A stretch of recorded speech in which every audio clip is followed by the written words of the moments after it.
احکامات پر چلنا، سرکار دو عالم صلی اللہ علیہ وسلم کی سنتوں کو عمل کرنا کریں گے انشاءاللہ۔ تو حافظ صاحب آئیں اور کلام پاک ادب میں پیش کریں۔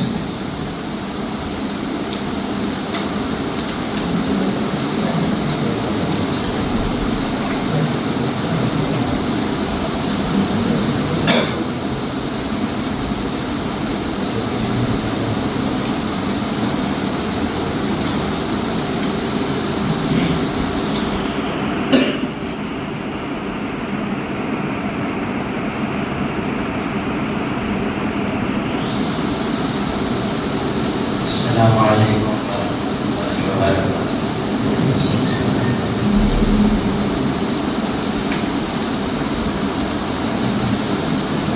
اعوذ باللہ من الشیطان الرجیم، بسم اللہ الرحمن الرحیم۔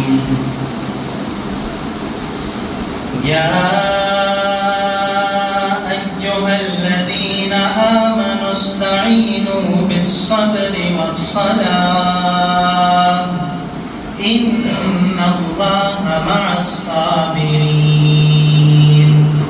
ولا تقولوا لمن يقتل في سبيل الله اموات بل احیاء ولكن لا تشعرون وَلَنَبْلُوَنَّكُمْ بِشَيْءٍ مِّنَ الْخَوْفِ وَالْجُوعِ وَنَقْصٍ مِّنَ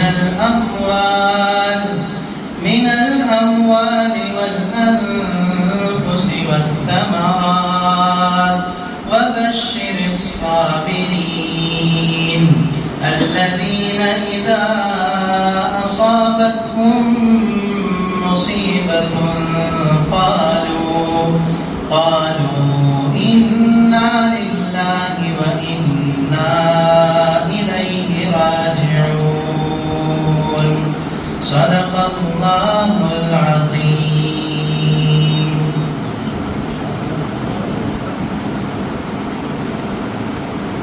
ماشاءاللہ، اللہ تعالیٰ ان کو اور جلد سے جلد حافظ قرآن بنائے اور ڈگری کے ساتھ ساتھ بہترین حافظ قرآن بنائے اور کلام پاک کی اور اچھی طریقے سے تلاوت کرنے کی توفیق دے۔ اس کے بعد وقت ضائع کیے بغیر ہمارے آئے ہوئے مہمان، کیونکہ زیادہ وقت لینا نہیں ہے، ایک آدھے گھنٹے کے اندر انشاءاللہ یہ پروگرام مکمل کریں گے۔ آپ حضرات کو بھی کل جو ہے ہو سکتا ہے کالج بھی ہوں گے، بہت سارے سفر میں جانے والے بھی ہیں، تو اس کے لیے صرف آدھے گھنٹے میں یہ پروگرام مکمل کیا جائے گا۔ اب میں آئے ہوئے مہمان حضرت مولانا مفتی محمد قاسم صاحب قاسمی دامت برکاتہ، بانی و ماتمی مدرسہ المعہد الاسلامیہ دہلی، تو اس کو دعوت دیتا ہوں کہ وہ اپنی ذریعہ نصیحتوں سے ہم سب کو نوازیں۔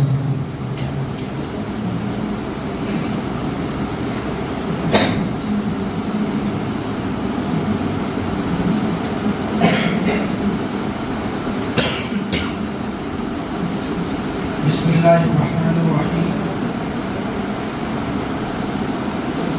الحمد للہ وکفی والصلاة والسلام علی عبادہ الذین اصطفی، اما بعد فاعوذ باللہ من الشیطان الرجیم، یا ایھا الذین آمنوا قوا انفسکم واہلیکم نارا وقودها الناس والحجارہ، وقال النبی صلی اللہ تعالی علیہ وسلم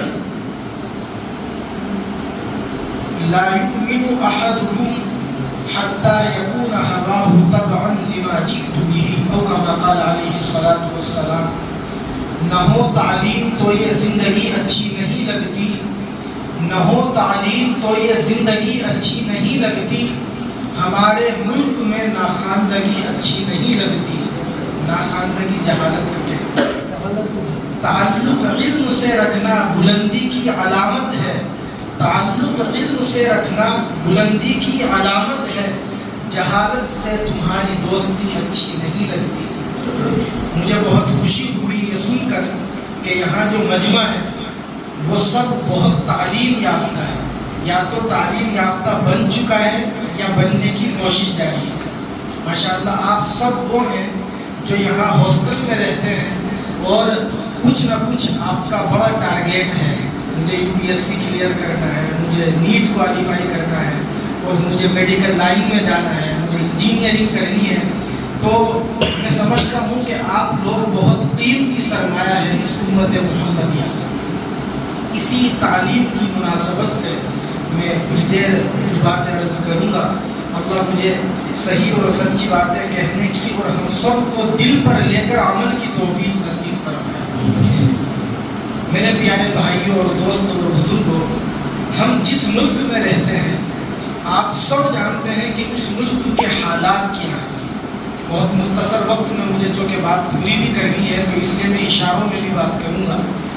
ملک کے حالات جو ہیں ان کو بتانے کی قطعاً ضرورت نہیں ہے.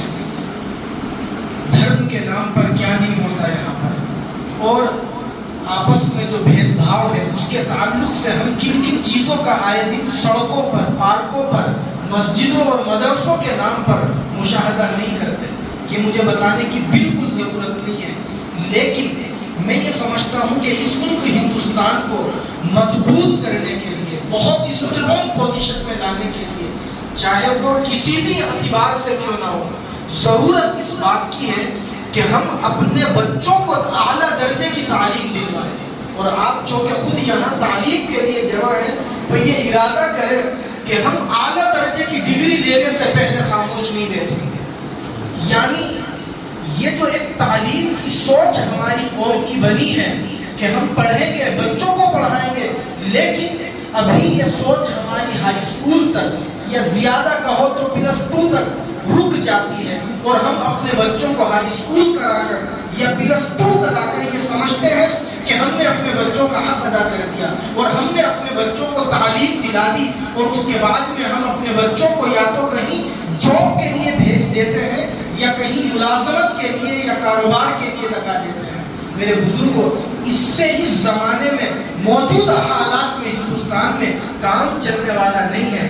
ضرورت اب اس بات کی ہے کہ ہم یہ ارادہ کریں اور یہ عزم مصمم کریں کہ چاہے ہمیں بھوکا رہنا پڑے, چاہے ہمیں اپنے گھر والوں کو آدھی روٹی کھلانی پڑے, لیکن ہم جب تک نہیں بیٹھیں گے جب تک ہم جس فیلڈ میں گئے ہیں اس فیلڈ کی چوٹی کو حاصل نہ کر لیں. یعنی اگر آپ کا ٹارگیٹ ہے انجینئرنگ میں جانا, آپ چاہتے ہیں کہ وہ ڈگری لے, تو جب تک وہ ڈگری اعلیٰ درجے کے نمبروں سے آپ حاصل نہ کر لے آپ خاموش نہ بیٹھیں. آپ اگر UPSC کی طرف گئے ہیں آپ طے کریں کہ جب تک ہم IAS اور IPS نہیں بن جائیں گے ہم خاموش نہیں بیٹھیں گے. آپ اگر نیٹ کی طرف گئے ہیں تو صرف MBBS کا خواب نہ دیکھیں, بلکہ آپ جب تک MD یا MS نہ بن جائیں, اوپر DM نہ بن جائیں, آپ اس وقت تک خاموش نہ بیٹھیں. اس لیے کہ میرے بزرگوں, اس کے بغیر کام چلنے والا نہیں ہے. میں ایک مثال سے اس کو سمجھاؤں تو بات سمجھ میں آئے گی. ایک مسلمان اگر UPSC کلیئر کر لے اور وہ IAS یا IPS بن جائے, آپ جانتے ہیں کہ اس کے کیا بینیفٹس ملتے ہیں اور اس کو کس بادشاہت سے اس ملک کا سنویدھان نوازتا ہے. اگر وہ اس علاقے کے اندر, آپ کے اس علاقے میں بنگلور کے جہاں ہم موجود ہیں, IAS بنا ہوا ہے, IPS کی ڈگری لے کر کے اس علاقے میں دیکھ ریکھ کرتا ہے, آپ بتائیے کیا کسی ودھایک کی, کیا کسی MP کی, کیا کسی وزیر کی یہ ہمت ہو سکتی ہے کہ وہ اس علاقے میں اس کے ہوتے ہوئے ہماری مسجدوں کی طرف گندی نظر سے دیکھ لے؟ کیا ہمارے مدرسوں کی طرف وہ ٹیڑھی نظر سے دیکھنے کی ہمت رکھتا ہے؟ بالکل نہیں رکھتا. کیوں؟ اس لیے کہ وہ جانتا ہے کہ اس علاقے کے اندر, جس علاقے میں مذہب کی اور نفرت کی بات کروں گا, ایک مسلمان لڑکا ہے جو IAS بن کر آیا ہے, جو IPS کی ڈگری لیے ہوئے ہیں, اور وہ جانتا ہے کہ سنویدھان ہمارا ملک کا یہ اجازت دیتا ہے کہ ملک کے اندر مذہب کے نام پر بھید بھاؤ نہیں کیا جا سکتا. وہ جانتا ہے کہ میں اپنی ودھایکتا کے اوپر, میں اپنی MP کی جو اعلیٰ درجے کی پاور ہے اس کا بیجا استعمال کر کے اگر یہاں ماحول خراب کروں گا تو وہ IAS اور IPS میرا بیج بونے کی طاقت بھی رکھتا ہے.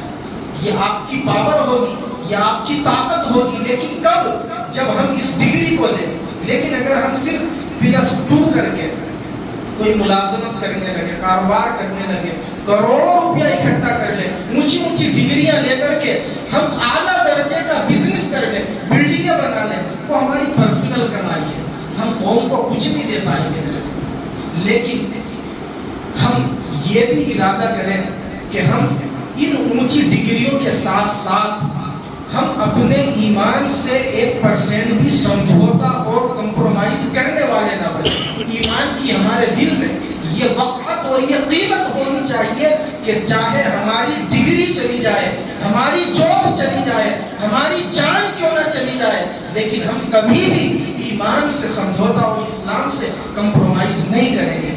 آپ کو بتانے کی ضرورت نہیں ہے، کیونکہ میں نے بھی تھوڑا بہت کالجوں کا، یونیورسٹیوں کا ماحول دیکھا ہے۔ میں نے بھی خود جامعہ سے گریجویشن کیا، پھر میں نے پی جی کیا الہ آباد یونیورسٹی سے، اور اب میں LLB کر رہا ہوں۔ تو 3 اور 2 5 اور 6 سال مجھے بھی یونیورسٹیوں میں ہو گئے۔ آپ یقین کریں بڑا دکھ ہوتا ہے جب ہم یہ ماحول اپنی آنکھوں سے دیکھتے ہیں کہ ایک مسلمان لڑکا یا ایک مسلمان لڑکی صرف فرینڈ شپ کے چکر میں آ کر کے صرف اپنی دنیا کی وقعت کو حاصل کرنے کے لیے اپنے ایمان سے سمجھوتا کر بیٹھتا ہے۔ کیا ہمارا ایمان اتنا سمجھوتا ہے؟ کیا ہمارا ایمان اتنا کمزور ہے کہ ہم بلال حبشی کے قصے کو نہیں جانتے، جن کو کس قدر ستایا گیا، کس قدر پریشان کیا گیا، اور کہا گیا کہ اگر تم اپنے آباء و اجداد کے ایمان کو، اس کے مذہب کو نہیں چھوڑو گے اور ایمان کو قبول کر لو گے تو آج ہم تمہاری جان لے لیں گے۔ انہوں نے کہا کہ کل کے لیتے آج لے لو۔ اب ایمان ہمارے دل میں آ چکا ہے اور ہم اس ایمان سے 1% بھی سمجھوتا نہیں کر سکتے۔ میں سمجھتا ہوں کہ ہم جو یہاں ڈگریاں لینے کے لیے اکٹھے ہوئے ہیں، کالجوں کو جاتے ہیں، یونیورسٹیوں کو جاتے ہیں، وہ یہ طے کر لے کہ ایمان سے 1% بھی ہم کوئی سمجھوتا نہیں کریں گے۔ یہ جو آج کل ماحول بنا ہوا ہے ایتھیسٹ بننے کا، کہ صاحب سائنٹسٹ بن گئے لیکن دنیا کی تو ریسرچ کی اور یہی نہیں پہچان پائے کہ ہمارا کوئی کریٹر بھی ہے، کوئی ہمارا خالق اور کوئی ہمارا مالک بھی ہے۔ آپ یقین کریں اگر ایک مسلمان بچہ IAS بن جائے، IPS بن جائے، اعلیٰ درجے کا ڈاکٹر بن جائے، بہت اونچی ڈگری لے کر کے، کوئی بھی انجینئرنگ کی ڈگری لے کر کے وہ دنیا بھر کی ترقی کر لے، لیکن اگر وہ اللہ کا انکار کر بیٹھتا ہے، اس کو اللہ کے وجود پر شک ہو جاتا ہے، تو میں نہیں سمجھتا کہ اس نے اپنی زندگی میں کچھ کیا۔ اس سے تو بہتر یہ تھا کہ وہ جاہل رہتا لیکن اللہ کو ایک مان کر کے اس کی عبادت کرتا۔ آخری جو میں درخواست کرنا چاہتا ہوں وہ یہ کہ بزرگوں، ہم عقیدے کو اپنے مضبوط کریں، اور بھائیوں عقیدے کو مضبوط کرنے کے ساتھ ساتھ ایمان کی حفاظت کے ساتھ ساتھ دیندار بننے کی بھی کوشش کریں۔ خاص طور سے ہم انجینئرنگ کی ڈگری لیں لیکن ایسا نہ ہو کہ قرآن کو دیکھ کر کے بھی ہم پڑھنا نہ جانیں، ایسا نہ ہو کہ ہم ڈاکٹر بن جائیں اور ہم قرآن کو بھی نہ پڑھ پائے۔ ہونا تو یہ چاہیے جیسے ابھی ان صاحب نے تلاوت کی، ماشاءاللہ میں سمجھتا ہوں میں بھی اتنا اچھا قرآن نہیں پڑھ سکتا جتنا اچھا انہوں نے پڑھا، اور انجینئرنگ بھی کر رہے ہیں۔